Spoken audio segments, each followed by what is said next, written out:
Yay. Oh.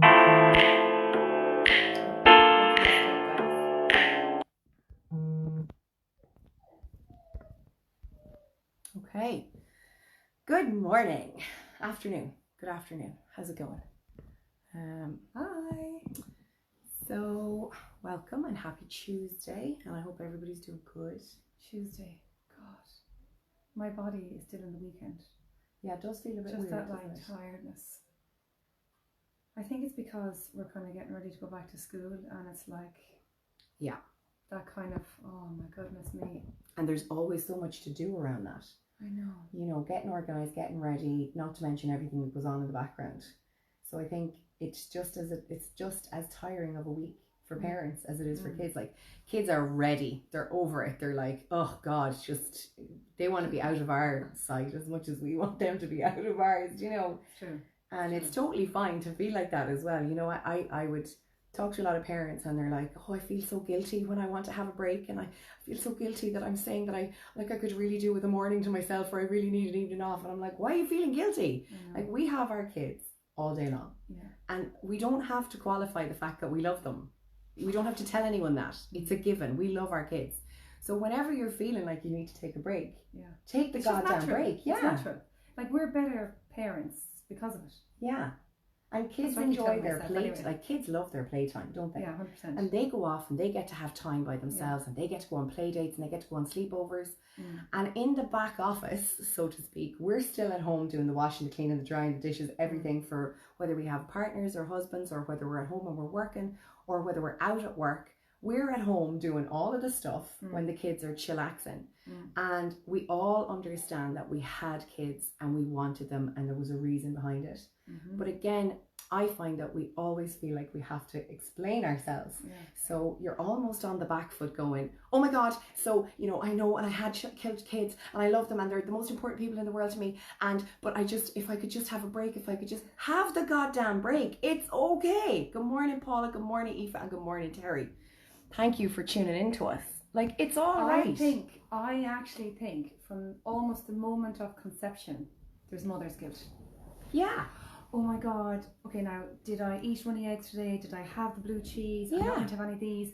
What am I meant to have? There's so many rules and regulations put in place that, like, oh my goodness, like, you're put into this army camp of do's and don'ts as soon as you get pregnant. Don't drink, don't smoke, get rest.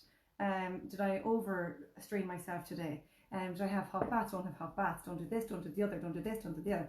Then it's like, okay, you got all your appointments in the hospital, and like, you enter into this like world of like an intense tornado. Yeah. And like, there's no book or nobody that tells you, okay, it's lovely to get pregnant, it's lovely to be able to get pregnant, and then like wanting to be a mom and a dad, but like, nobody tells you about this chaotic world that you're about to enter into, and of all the do's and don'ts and everything, and to like, whatever you were trying to be in the past, like, be the best person that you can be, but now you've got to be the best person, like, for you and for this child, because can the child hear what I'm saying?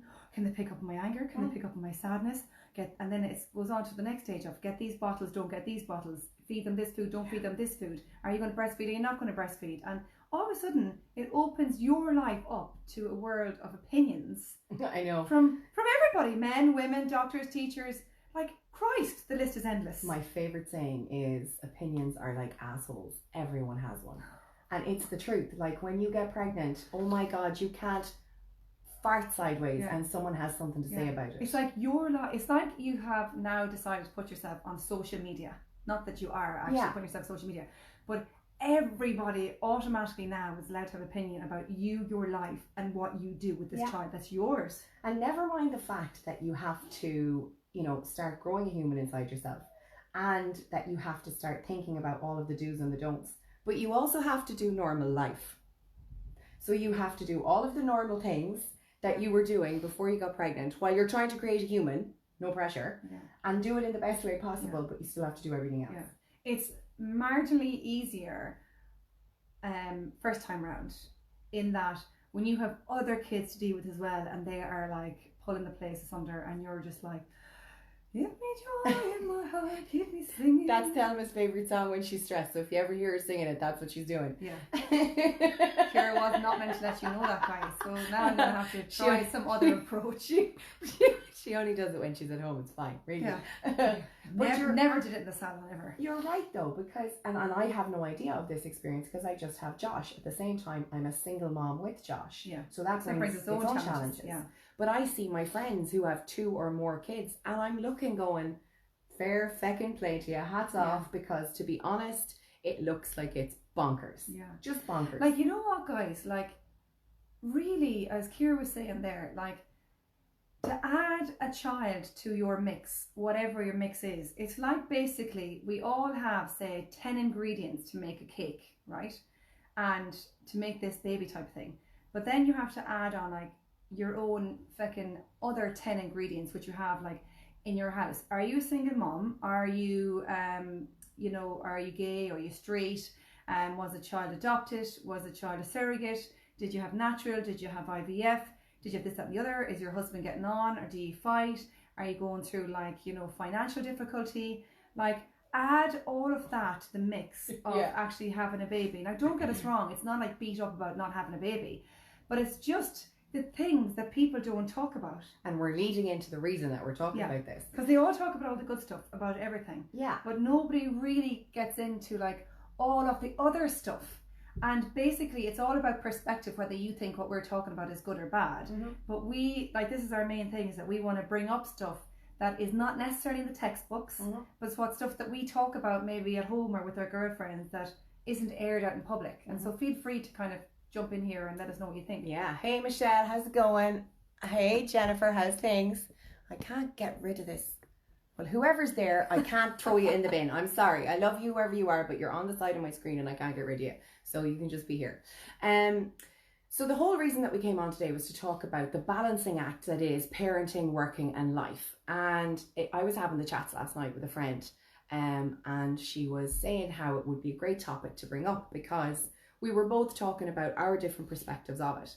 I have the perspective of regardless of in what stage Josh was at in his life with me, I've always had the opportunity to work freelance because of the things that I do. So whether it was teaching classes, whether it was coaching, whether it was personal training or all that kind of stuff. And Josh always came with me to everything. Now, I completely understand that Josh is a 1 in a million kid. He is quiet as a mouse. I've brought him to, Paula will tell you. Paula, what was he like when he'd come to the salon?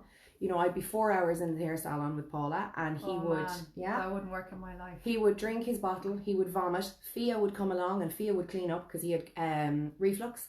Fia would clean it up. Josh would go back on the boob or back on the bottle and he wouldn't cry. And everything was just so relaxed and so easy. And on that note, can I just say, like, you know, hats off, obviously, Paula, to you and your team in the salon because, like, if you were in another salon and they saw that as a huge issue, that would have added more stress, probably would have upset you and the child, and it wouldn't have been as easy. Paula was cool as a cucumber, and Fia had no kid at the time, and Fia was like, no problem, I'll just clean it up, oh my god, he's so gorgeous, and she'd wipe it up, and he'd do it 4 times in the time we were there, and it was no issue, because he was so quiet and he was so calm, so there was no stress really around it.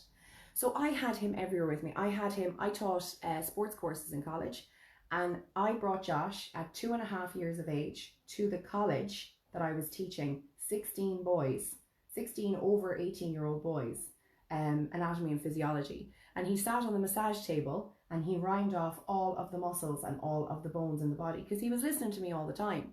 And he sat there for every single class. I brought him to every single one, and the lads thought he was fantastic. I brought him to karate. I bring him to seminars. He's 11 now. So he was getting such life education, really. Completely. But I understand that he's 1 in a million because now I see people who have kids and I'm like, why don't you just bring them along to karate if you want to start, or why don't you bring them along to a seminar? And they're like, because they're bonkers.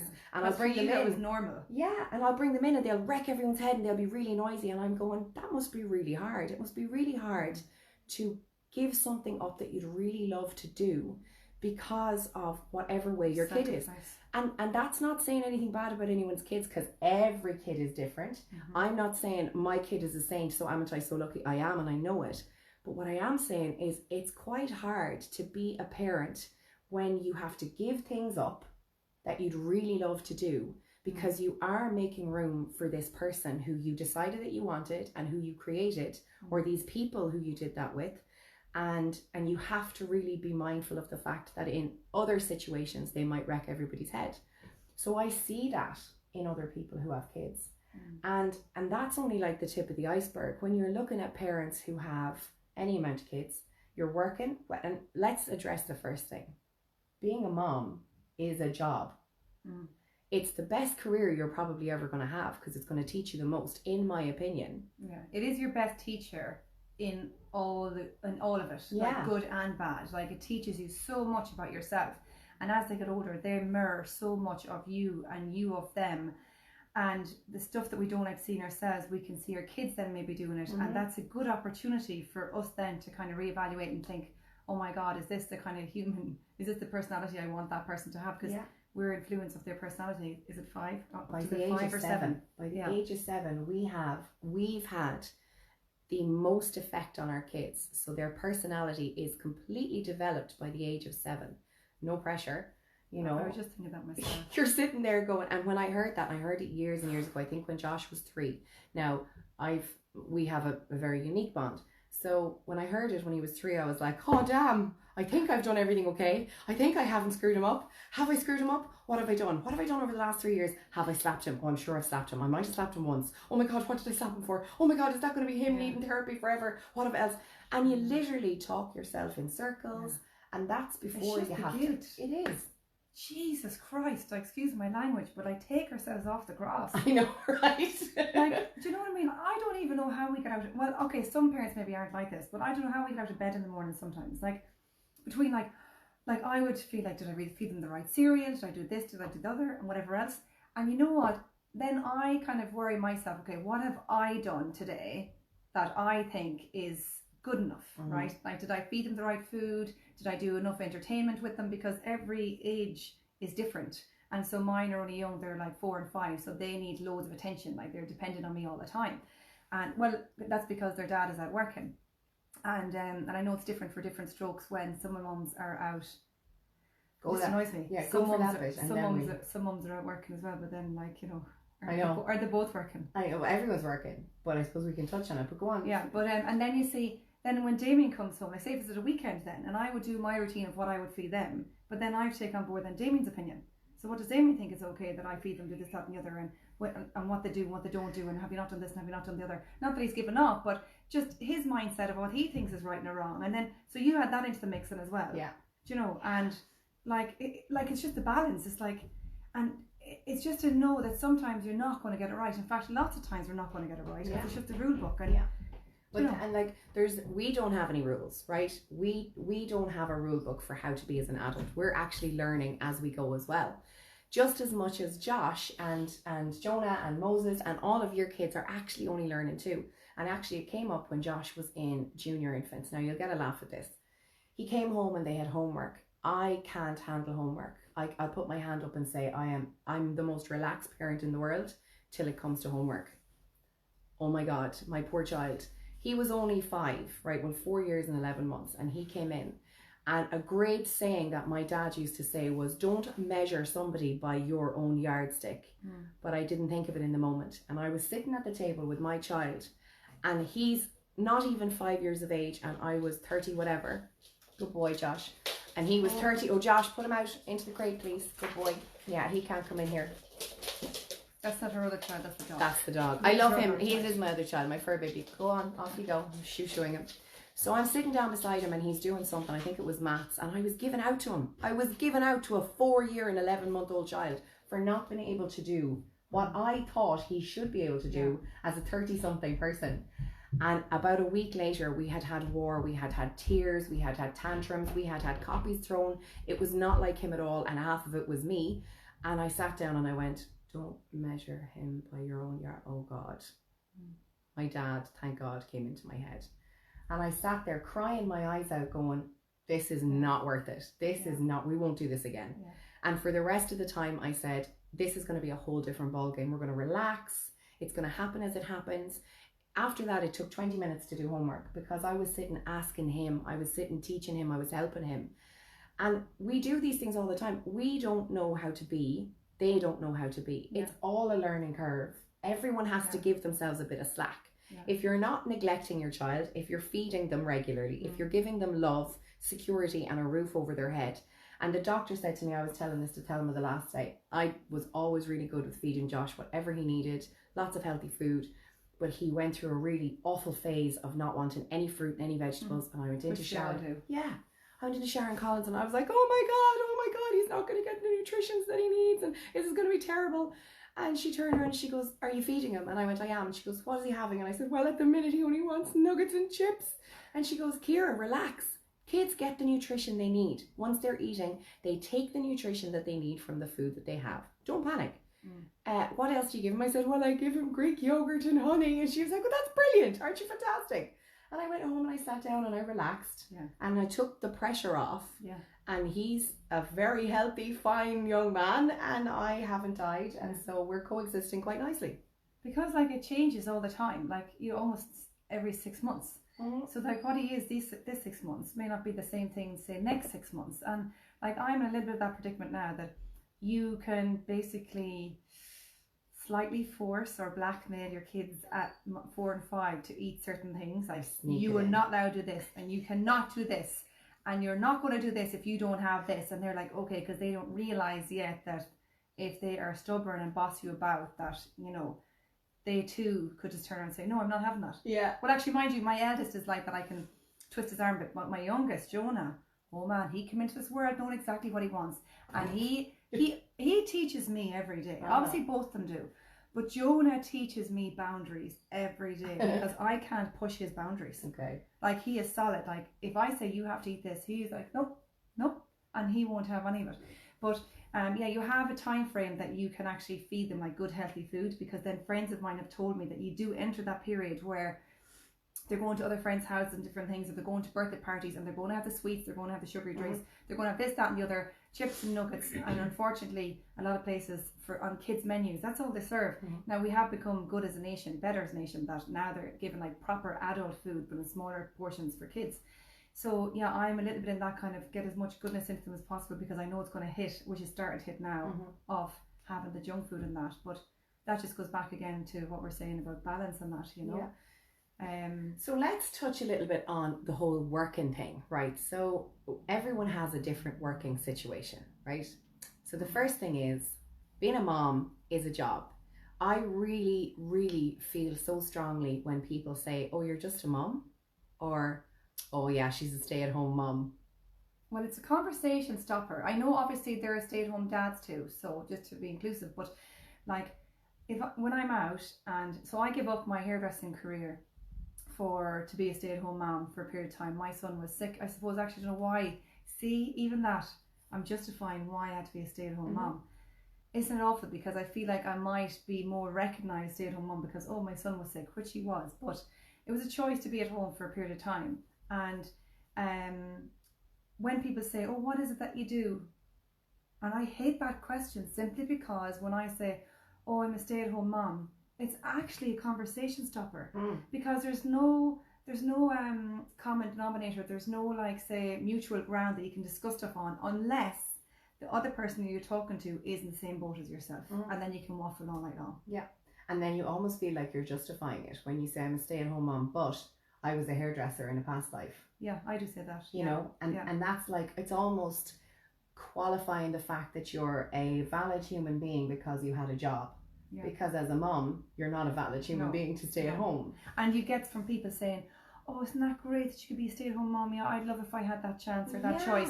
You do have that choice. There's just, we prioritise different things for a different reason. And there's nothing wrong. There's nothing wrong with that. Like, this is the thing. There's nobody wrong staying at home being a mom. There's nobody wrong going to work. There's nobody wrong doing both things. It's not about making people wrong.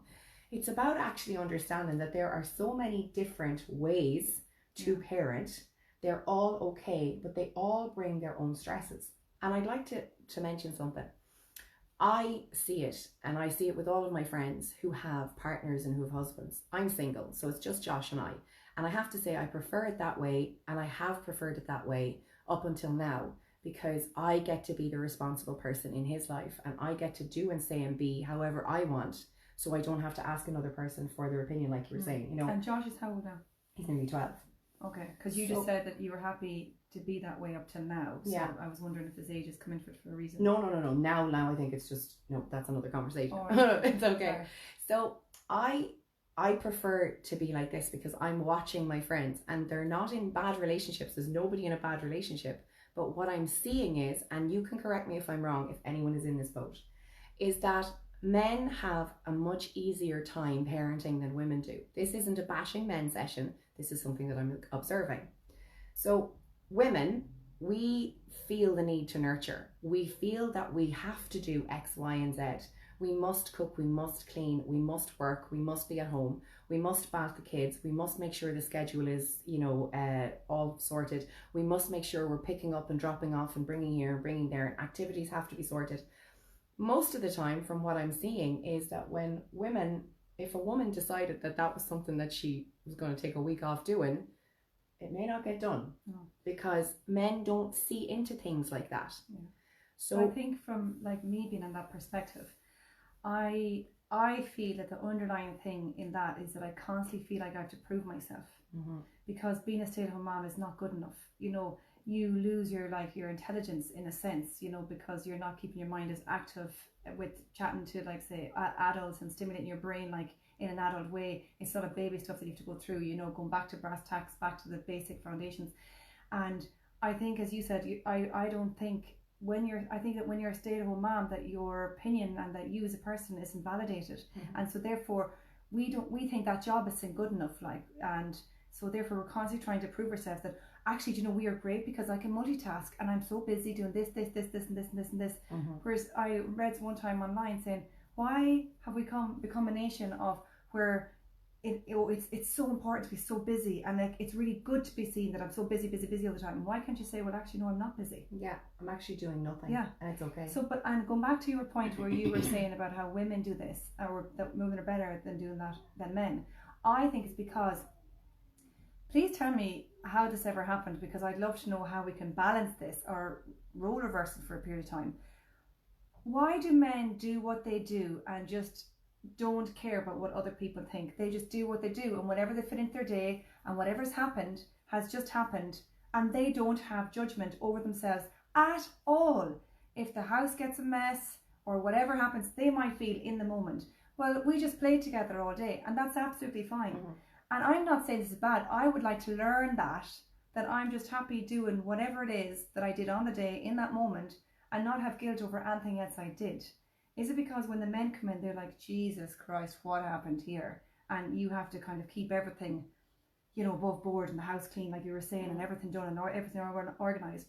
But as you're saying, the shoe on the other foot. I think that men know how to compartmentalize, which is something women don't have the ability. Like we kind of need to learn how to compartmentalize. So put things into boxes. So we need to be able to put work into a box, do work, leave. Put kids into a box, do the kids, leave. Put the wife into a box or the husband into a box, do the wife, do the husband, leave. And so everything gets a nice, neat little box. And then outside of that, nothing matters. And men are really good at that. Men are good at when I'm with you, I'm with you. When I'm with the kids, I don't care about you. It's not that I don't love you. It's not that I don't care about you, but I don't care about you because I'm with this. They have a primary focus. Completely. And they can really zone in on that. And that might be a generalized statement as well. We're not saying that like a blanket statement for everyone, but what we're seeing. Whereas with women, we're very much, oh my God, so I have to get the kids up at 7 o'clock. I have to have them breakfast at 7:30. I have to get them into the childminders before school. I have to get the school run. I have to go to work. I need to work for this amount of hours. I need to hit this target. I need to get home because I need to put the dinner on the table. The kids have to have this dinner. The husband has to have this dinner. The house needs to be cleaned. The laundry needs to be done. Oh my God, the baths need to be done. Who's going to tell the story to the kids to bed? Oh right, he's gone to the gym, or he's gone for a cycle, or he's gone for a swim, or whatever. And literally headless chickens. And dare anybody be sick amongst all that, because we don't have time for that shit. Yeah, that's not okay. Sickness isn't okay. And sickness for us. Oh, that's silly. Oh my God, let's not even go down that road. That's another conversation probably for another day, because dare we get sick. But it's part of that whole balancing act. So when a kid gets sick, obviously we're going to look after them with every fibre of our being. That's normal. That's parenthood. Yeah. Then you catch it. And that's it. Because you still have to make sure that you are on the ball and present for every single part of life, as well as minding yourself when you're sick. Now, if we turn it around a little bit, we probably bring an awful lot of it on ourselves because we choose to be like this. Yeah. We had a conversation the other day and we were talking about, imagine if we decided, well, say from a married point of view, you decided you were going to be the same way as your partner or husband in that moment. So you walk into the house at the end of the day after dropping the kids home and you've been out on a play date and you go, right, I'm off for a cycle now. And you just go. And it's such a mad notion. What would happen? But imagine you didn't think about what would happen. Imagine if you just went. If you just got on your bike and actually went. Yeah. And didn't overthink it and weren't in your head the whole journey going, oh my God, are they at home? Are they okay? Have they been fed? Have they been bathed? What's happened? Because that's kind of the reality of it. Yeah. We don't take, I'm getting much better at it now, and I think you're really starting to, aren't you, to take that little bit of self-care time. Yeah, I had to, because like my health was literally bringing me to my knees, because I know I don't necessarily want to compare myself to the animal kingdom, but we're not far off it. Like, I had this gorgeous collie called Shadow, and when she became a mom for the first time, Ciara, she never wanted to leave her pups. She literally became skin and bone. She was there for them 24/7. She let them suck off her day in, day out. She was a skeleton. She was so bad, and you know, had to build her up with nutrition and special feeds and everything else and all that kind of jazz. Like, and second time around, then she only had 2 litters, and then so I waited 2 years, and then second time around, then oh my God, she was so clever. Like, we actually put like a wooden thing up that she could jump over. The pups were safe. She could jump over and she could come in and out as she pleased. And when she felt the need to go back in and feed her pups, so she did the primary things that she had to, the most essential things, and then had her own time, her own space, and everything else. And it's funny, because when you're a first-time mom, because we want to get it so right, we do the same thing. We over give of ourselves to, like, we go down to that nearly skeleton or whatever. And if your husband's working away, or your wife or whoever, you know, God, if we had to go down that road of having, like, saying, being politically correct now, who's the partner, but anyways, let's just go back the old-fashioned way just for a moment. So if your husband, whatever, is working away, and then if you don't have their kids and everything, and you don't have the time to go to the chemist to, like, give yourself these tonics, or who's going to feed you, you have to do all of that all the time. And one thing I just want to say before I forget, when you were rhyming off all the things that us women have to do, that you say that we have a choice kind of to do these things or not, like, listen to you is almost so tiring, but that's a fact. Like, that's what we do. So we are consciously living or unconsciously living in an anxious state on a daily basis, like in a stressful state on a daily basis. And we know ourselves, like, prolonged stress on a daily basis, like, changes the body's makeup completely. Do you know? And like, I nearly think there should be a course for, you know, the way there's a marital course and you have to go on before you get married. There almost should be a course. I know there's not an antenatal course, but that doesn't really touch on this kind of stuff. To let people know and give, like, everyday viewpoints of the everyday people of the world, about what happens and how to mind yourself in all of it. Yeah, I really think there should be, like, I don't know, nearly like like one class a week for like 6 weeks or something, that we really learn those fundamentals. And husbands to be there too, so that they see, like, what we have to do and how much rest that we have to have, because how much our body has taken on for, like, the last 9-10 months. And then on top of that, it probably takes that same length of time for our body to go back to normal, between hormones and your uterus to kind of, like, go down and everything. And for those of you out there who had a baby, and then straight after you had the baby, you've done your maternity leave and you've gone back to work, that's a whole other ball game. You know, I've a lot of friends who would have done that, and that in itself must be so tiring. A bit like Thelma had said at the very beginning, and I know I'm going to justify it now, which is a funny one, but Josh was premature. He was 11 weeks premature, so I just chose to spend the first 3 years of his life with him. Well, 2 years and 11 months. Now, I could work in and out of all of those times. I could train, I could teach clients, I could have personal training clients. But I didn't go back to work as soon as I had him, because I was traveling up and down to hospital all the time to see him, so it just wasn't physically possible. Oh my God, what about the people who have sections? Who have a section and then go through your maternity leave and then have to go back to work? Or what about the people who have a baby and have to go back to work after 6 weeks? Or what about the people who have your predicament but have older kids? Yeah. And I saw that in the hospital. And you can't be there. Kids are left alone. No. Like, the poor things are left alone, and the nurses are so understaffed and are so busy Yeah. that no one is there. They're abandoned. Those kids are abandoned. And then Yeah. is there a whole psychological counselling aspect after that those kids have to go through? Yeah. And people might laugh at this, but this is real stuff. I was in Mullingar Hospital for 4 weeks. Josh was in Holles Street in Dublin for 3.5 weeks, and he was in Mullingar for 4, the opposite way around. And for that 4 weeks, there was 7 babies in the NICU in Mullingar. And over the course of the 4 weeks, I saw the parents 3 times. Yeah. I was in there every day from 8 in the morning till 11 at night, and sometimes I stayed over because I could, because I lived in Mullingar, or I lived in Beliver, and the hospital was in Mullingar. I'm not judging those parents. They had kids. The times that they came in, they brought the kids with them, and that was it. And those babies were left to the nurses for that whole time.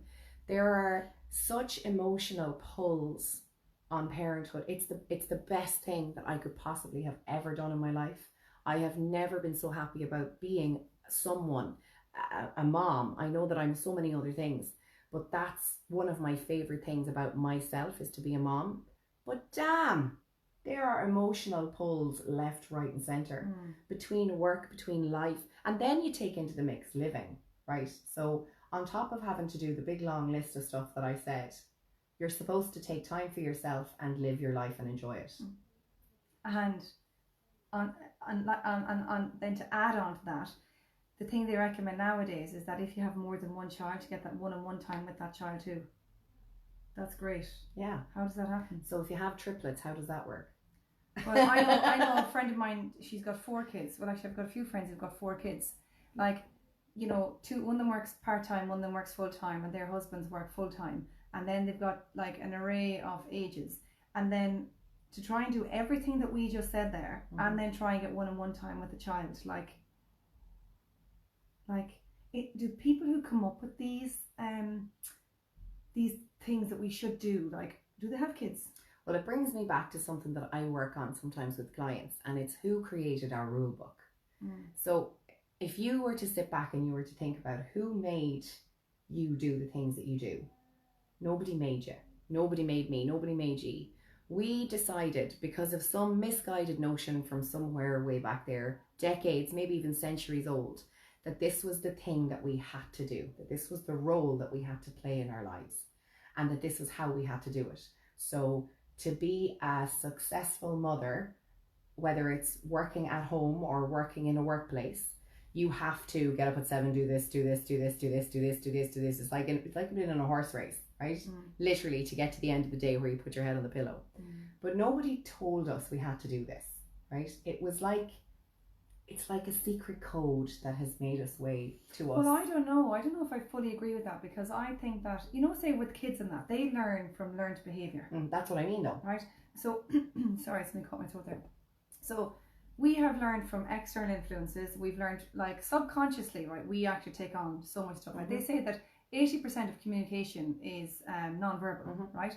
So therefore, we're taking on stuff. Sorry about that. We're learning from people, from certain situations, from parents, from in-laws, you know, about and grandparents. Like, God love them. Like, I'm not saying my in-laws. I don't speak for my own parents for a start. Like, when my dad last night was saying, "Oh, and everything I did for you, and how great I was, and sure I managed like 4 kids, and sure you've only got 2 kids. My dad didn't do it. He, like, you know, in regards to like changing nappies and stuff like that, like, you know, he did an awful lot when it came to bringing in the money and that, like, so grateful of all of that. Like, you know, everybody has a part in a sense. But like, so I think that we learn from all of these. But Ciara, the funny thing is that these are old aged ways to do things. That's the thing. Just because they're a way to do things doesn't mean we have to take them on board. Doesn't mean they're right either. Absolutely, 100%. I don't think they're right in any way, shape or form. I would disagree with everything on how we perceive parenthood to be. Yeah. And then even sometimes when you're looking at people who are alternative, right? Now, looking at people who are hippies, right? And the way that they parent. And it looks like it's free love, and people will roll their eyes and be like, "Oh, Jesus, well, what does that look look like to you?" So that's, you know, what's the terminology that they use for it now? Child focused. No. Gentle parenting. and allowing your kid to be a free range kids, right? Free range kids, like free range chickens. Stop it. I just have to laugh. And I get it. Hey Shane, how's it going? Hey Tom. Hey Sharon. So I get it. I mean, there's all these new terminologies, but they make me laugh. Free range kids. We were free range kids. We didn't come home. We were probably the most free range kids ever. We were feral. I mean, you came home black and blue and cut to bits. Yeah. Kids don't do the same thing now. Like, we don't let our kids go off and come back when it's nighttime and not feed them for the whole day. But in fairness, it's a different world. Oh, it's totally different. Yeah. It's totally different. Did I just say the word man? I probably did. Yeah, okay, do. I was talking to someone saying man a lot lately, and anyway, sorry, go on. But like, so when you're looking at different types of parenting, and people would roll their eyes and they'd be like, oh my God, those hippies. Well, maybe they have a point. Maybe they have the right idea.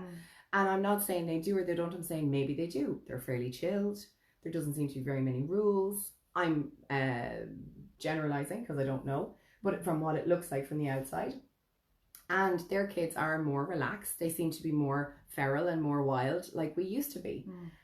Maybe that's the right way.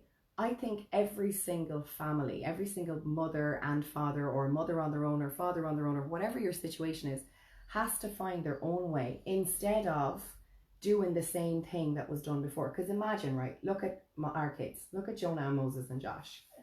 Do we want them to be the same way as parents as we are now?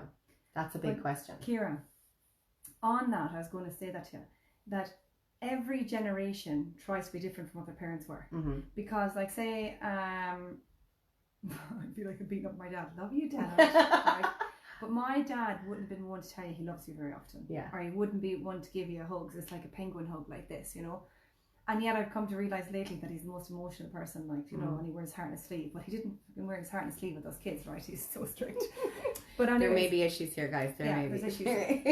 I'm my 5th year counsellor now. Issues in the tissues. Oh man. But so then it's funny because then we wanted to be different with our kids. So we wanted to kind of tell our kids how much we love them and, you know, basically try to be different. So if we saw flaws in the way they parented, we tried to change that. And yet, when our kids grow up, they're going to find flaws in what we did, and they're going to try and change it. 100%. And the cycle just goes on all the time. Yeah. But go back to what you said there about, if we could live maybe like you say hippies and that, right, and have our kids run a little bit further, whatever. These are Ciara's words, not mine. I love the word feral. I'll be a little bit different than that.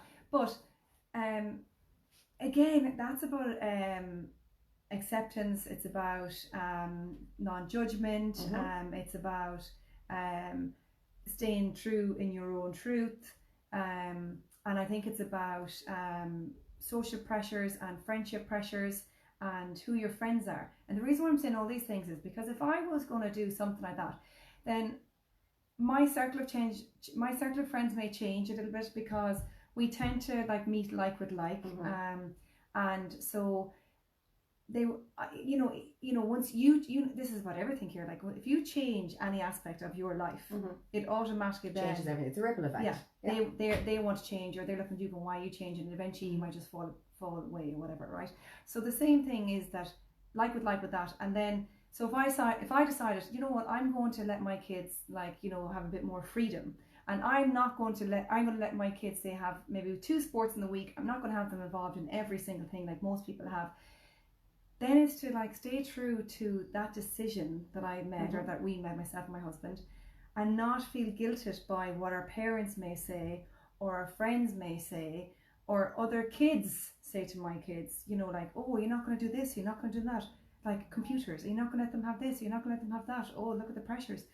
God, it's so hard, isn't it? Like, there's so much involved. With everything. You really have to, well, you don't have to do anything because like that, it's your life.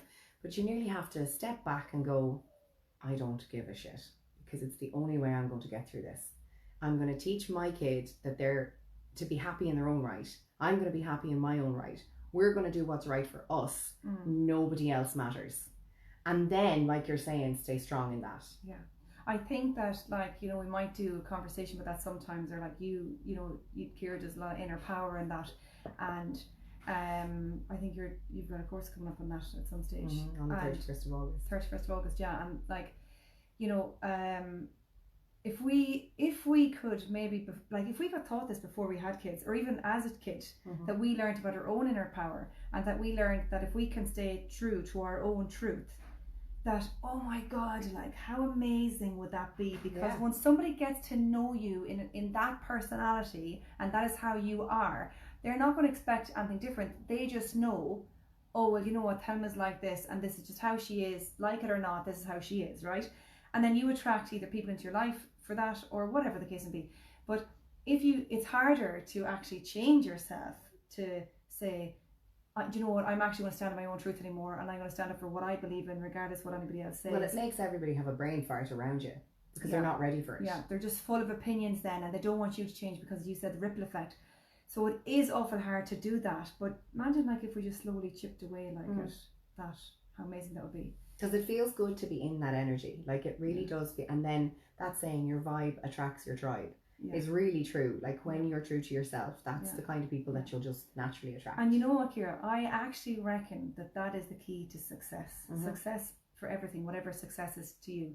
Like, but I think the main key is the key to your own happiness. Yeah, it's an inside job. Yeah, it's going to be very difficult initially, you know, because there's huge guilt around that, and judgment, and everybody's going to come in and basically, like, chaos.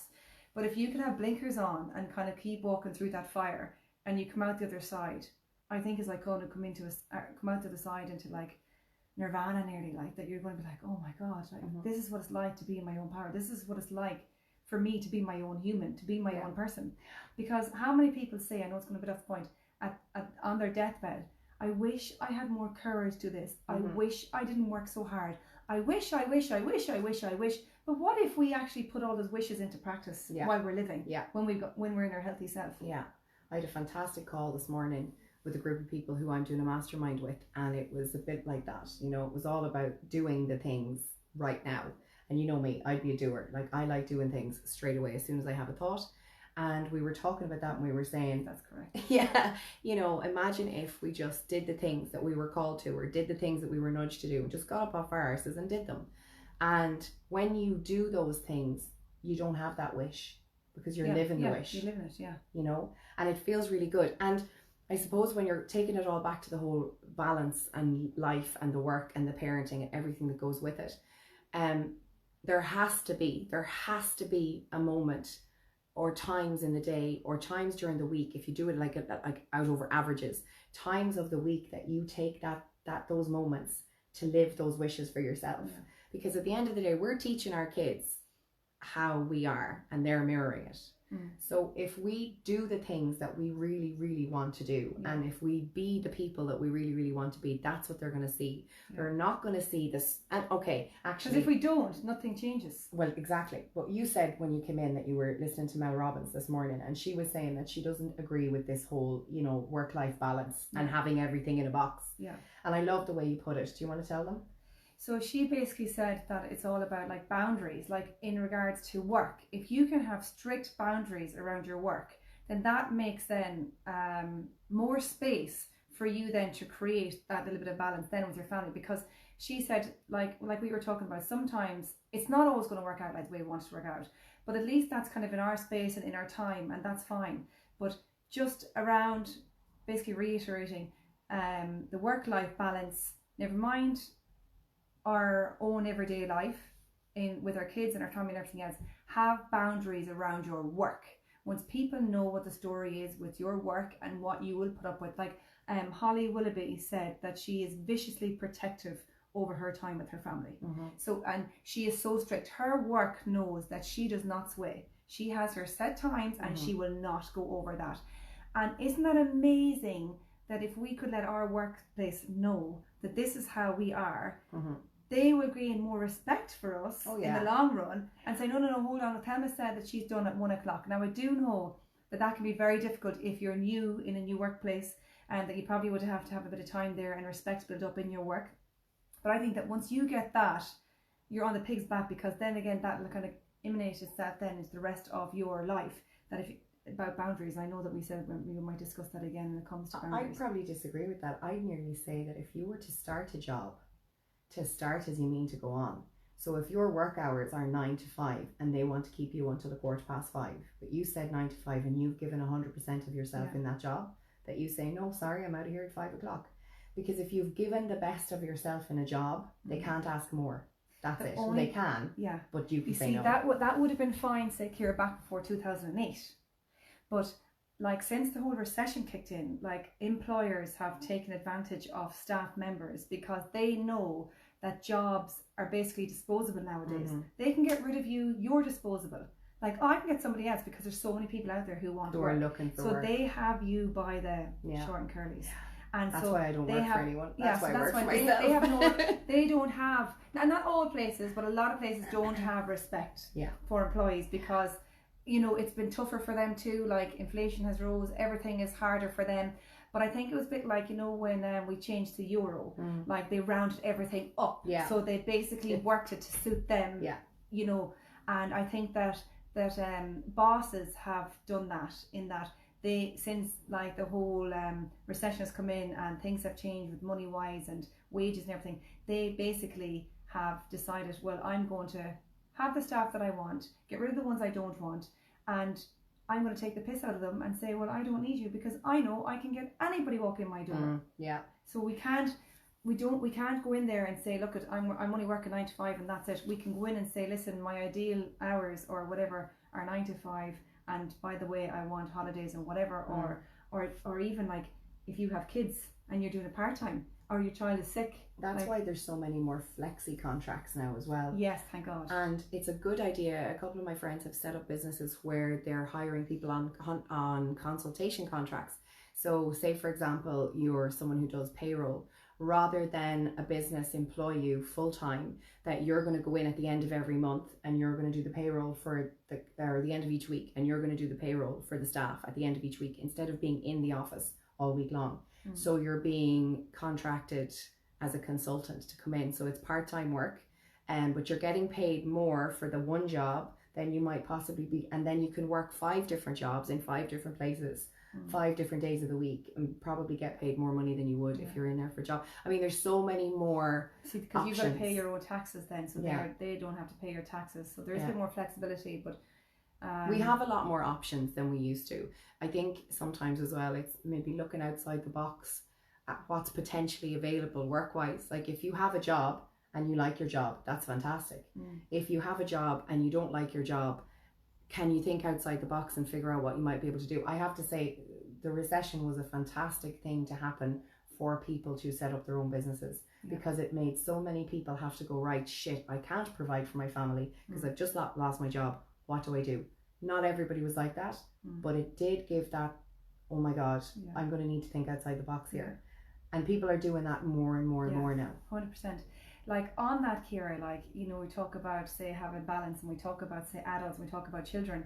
Like an interesting thing that I've read, I'm sure you've read as well, is that it's very important to let your child be bored. Oh yeah. For that same reason. So imagine we got bored because we got laid off from work in the recession, and out of that boredom, like, okay, you'd have your cry, you have your tears, you have frustration and whatever else comes with that, and you think, oh my God, what am I going to do, right? But Jesus, when all that kind of falls away, then, and your mind becomes clear, like, okay, really now I've got to sit down and think, what is it that I need to do? It forces you either into your passion that you want to do, it forces you to think differently, it forces you to think outside the box. And that's the same with kids. When kids are bored, we feel guilty as parents that we think, oh my God, my child's bored. Mom, I'm so bored, you know. But actually, it's really good for everybody to become bored every now and again, because otherwise we're just stuck in the same old thing all the time, and we're in this kind of bubble in life, just kind of plodding along, and nothing ever changes. I read a great article about how to cope with your kids when they say they're bored. So obviously we were left to our own devices a lot as kids. I mean, we had no parental time as kids. Our parents did not play with us as kids, did they? Well, they didn't understand how the you don't have to explain it. Did they? No. My parents never played with me. That wasn't a problem. That's not a judgment. They just didn't do it. Now you go to the beach and the kids are like, play with me, swim with me, play with me, swim with me, and you're like, Jesus Christ, just go and make a friend, right? And they do. They go off and they make friends when you let them off to make friends, right? We don't have to be stuck to them all the time. So I read this lovely article, and it was about letting your kids be bored. And the lady said, at the beginning of the summer, write down a list with your child. Sit side by side and get your kid to write down all of the things that they like doing that don't involve you. Colouring, building Lego, playing cards, playing games. Nothing to do with electronics. I mean, that can come into it at some point if that's what you want. All kinds of stuff that they can do. Building forts, building tents, going camping out the back garden, whatever. There's a big, massive list of things that kids can do by themselves. Right, so you write that list with them and you get them to sign it, and that's a contract. And so anytime they come to you throughout the summer and say, I'm bored, you go, oh, but remember that lovely list that you wrote in your book? Why don't you go and pick something that was on that list? Yeah. You could also have a list of things that you do together, and that's a contract that you can sign, which means that they can pick something from that anytime at all. Yeah. But that means that at the very beginning of the summer, you've given your kid autonomy and independence, and you've said to them, here, you pick, so that at any point during the summertime that you're bored, you can choose what you want to do. I think that's a very good point. Like, you might hear, like, say, I know we're coming up on one now, but you might hear of Super Nanny. So what is a really good fun thing to do? Now, I know somebody might be into it, but it's really worth doing. I'm telling you this, but I'm to myself. Sit down with your family, get like, well, you can't see here, but Kiri's got a big kind of, what do you call that? Like a paper. A vision board, a big piece of paper. I'll just turn this up here with chance it. There you go. So something like that, okay? And get one of those boards, right? And then sit down with your family and say, okay, this is what, maybe on a Tuesday, we notice that we have some time here available for an hour. So we're going to say, spend some time doing what, kids? What is it that you'd like to do at that time? So they're involved as well, and they get to make these choices. And then mom and dad can say, all right, okay, I want whatever evening off because I want to go to the gym, or I want to do such and such thing. So dad's going to be gone at this evening, and mom's going to be gone at this evening, or different appointments throughout the day or whatever, like, but ones that are daily ones and weekly ones that you have to say a bye-bye. So there's a chart there for everybody to see. So there's boundaries all around that, like mom has to go to work. So if you do color coding, without making it too complicated, this was where mom's gone, this is what mom's going to do, this is what dad's going to do, and this is the time and the things that we're going to play with you kids or whatever, and this is free time where you guys do your own time, and free time for us as well. However, okay, life happens and these things change, but fundamentally, like these, if you can try and maybe stick to this, if you can, then it just means that everybody knows what's going on, everybody has a clear view, some people are very visual, and nobody's been left out, and you can change it from week to week or month to month. It's a brilliant idea, and suddenly you've taught your kids how to have boundaries. Yeah, because they're seeing that you're really specific about what you're willing to do. That's and a really good idea. How to organise your day, and how oh my god, that's a really good idea. If any of you are interested, that's a fantastic idea. If you're feeling like you're overwhelmed and you just don't have time to do the things that you need to do, and like we say, sometimes you need more hours in the day, that's a brilliant idea. So maybe that's one to implement. And the other thing, I had a coach last year, and she did this thing called 100 Reasons How, or 100 Ways How. And so when you're stuck with something to do, so if any of you are in the boat where you're finding that your work is too much, or that you're being called to do some sort of a different job or a dream, or set something up for yourself, and you're feeling a little bit worried or a bit anxious about what might happen outside of that, sit down with a piece of paper and a pen and put down 100 ways how, and let your mind just go. Let yourself imagine. Think like a kid for a while, because you'll write down 100 things on a piece of paper, and some of those will really resonate and something might come up. And the more you do it, the more it'll come to you easier as well. Exactly. So with that being said, as far as balance comes, I suppose what we're trying to do with this chat is show you and open up that conversation that we're all the same. Like, we're all the same. Life happens. We're busy. There's so much going on. There is no wrong and there is no right. We're not trying to make anybody wrong. You could be a doctor to someone who is a stay-at-home doing nothing, essentially. That's what people sometimes tend to think. We're having coffee all the time. Exactly. You could be anywhere on the spectrum in the middle of that, and there's nothing wrong with it. It's okay to do what you're doing, but try. And it's okay to do nothing. Exactly. It is actually okay. If you're at home and people say, "Oh, what are you at?" If that's your time, I find this hard. I remember years ago going to counselling, right? The counsellor said to me that your doorbell and your phone are for your convenience, nobody else's. Isn't that very good? I found that very difficult. She said, "Then what would you do if somebody knocked on the door in the evening? If somebody knocked on your door in the evening and you were tired, do you answer it?" And I was like, "Oh yeah, of course I do." And she goes, "But why?" And I was like, "Oh my God, because somebody's calling to me. Of course I have to answer my door." And she goes, "No, you don't." And I was like, oh God, I have to have the lights turned off in the house, then let them think that nobody's home. She goes, no, you don't. It's your time. It's what you want to do. And going back to that chart I was talking about and going back to balance and everything else, I found this very difficult. And I just said to Kira today, and I do it another time, is that, you know, we're talking about saying boundaries and balance, right? That also is, if you decide that mommy's going away at 6 o'clock as she's going to the gym, and maybe the gym isn't on that night, that time is still yours at 6 o'clock, and your kids go, Mummy, please, can you do this with me? Please do this arts and crafts, or can I go with you? Or your husband might say, oh, look, you're free now, that didn't happen. No, no, no, no, no. Have your strict boundaries. There's a bit of flexibility if you want. But if you don't keep those strict boundaries, they're always going to be kind of wish-washy, and nobody will ever respect your time. And you have to abide by their boundaries and their time as well. So what's good for you is good for everybody else. And once everybody kind of learns that, you all know about boundaries, that I'm not going to take advantage of you because you're free. Yeah. Just because you're free. Yeah. Anyway. Boundaries are very important. Very, very important. Yeah. So yeah, when it comes to the whole balance thing, maybe have a look this week and see how you're finding balance. Or where you're finding balance, and if there's any area of your day, and it doesn't have to be daily, so we're not trying to put pressure on anyone, we're learning. We're learning all the time. But if you can have the law of averages on a weekly basis, if you can get 2 hours a week to yourself, how awesome would that be if you don't have it right now? You know, 2 hours of doing something that you love to do, reading books, going to the gym, going for a cycle, taking up a hobby, playing an instrument, singing. There's a plethora of things that you could potentially do that would be fantastic. And if you haven't had that, and if you're feeling really, really stressed, and if you're feeling that there's too much stuff going on, maybe have a look at the scheduling around what you're doing in your day. Have a look at what's going on that's not necessary, and who's taking your time away from your own life. So if, and we're not saying that people aren't important, because friendships are really important and connection is really important. That's why we're doing this. But having your boundaries and creating a timetable of your own life that you really resonate with, that's good for you, and anything outside of that you can choose whether you give time to. So like Thelma said, if somebody comes to your door at 8 o'clock in the evening and you've done for the day, you don't have to answer that door. If they've called you beforehand and they've said, can we come? You have the choice whether you want to say yes or no.